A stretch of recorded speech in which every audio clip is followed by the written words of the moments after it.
কোটা সংস্কারের দাবিতে ঢাকা আরিচা মহাসড়ক অবরোধ করে বিক্ষোভ করেছে জাহাঙ্গীরনগর বিশ্ববিদ্যালয়ের শিক্ষার্থীরা। মঙ্গলবার বিকাল 3:30টার দিকে বিশ্ববিদ্যালয়ের কেন্দ্রীয় লাইব্রেরির সামনে থেকে বিক্ষোভ মিছিল নিয়ে মহাসড়কে যায় তারা। প্রায় 40 মিনিট সড়ক অবরোধ করে কোটা বিরোধী নানা স্লোগান দেয় শিক্ষার্থীরা। এতে ঢাকা আরিচা মহাসড়কে যানজটে ভোগান্তিতে পড়ে মানুষ। প্রধানমন্ত্রী শেখ হাসিনা বলেছেন যে আমাদের আন্দোলন অযৌক্তিক, আমাদের এসব ছেড়ে দিয়ে পড়াশোনা করতে বসা উচিত। আমি পড়াশোনা করে করবোটা কি?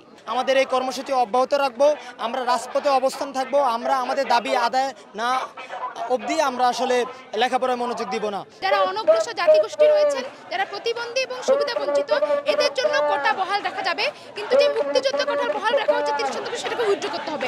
বিকাল 3টা থেকে বরিশাল পটুয়াখালী মহাসড়ক অবরোধ করে বরিশাল বিশ্ববিদ্যালয়ের শিক্ষার্থীরা। এর আগে বেলা 12টার দিকে বিভিন্ন কলেজের শিক্ষার্থীরা ঢাকা বরিশাল মহাসড়ক অবরোধ করে। এতে দুই মহাসড়কে তীব্র যানজটের সৃষ্টি হয়। আমরা অবশ্যই নারী কোটা এবং সকল ধরনের কোটার বিপক্ষে। আমরা শুধুমাত্র চাই যে প্রতিবন্ধী এবং উপজাতি কোটা বাদে আর সকল কোটা বাতিল করা হোক এবং একটি সুন্দর সংস্কার করা হোক। যেহেতু আমাদের ন্যায্য দাবি অবশ্যই সরকার মেনে নেবে, আমরা এই আশা করছি, এবং যতদিন পর্যন্ত আমাদের দাবি না মানবে আমরা রাজপথ ছাড়বো না। কোটা সংস্কারের দাবিতে বিক্ষোভ মিছিল ও সমাবেশ করে রাজশাহী কলেজের শিক্ষার্থীরা।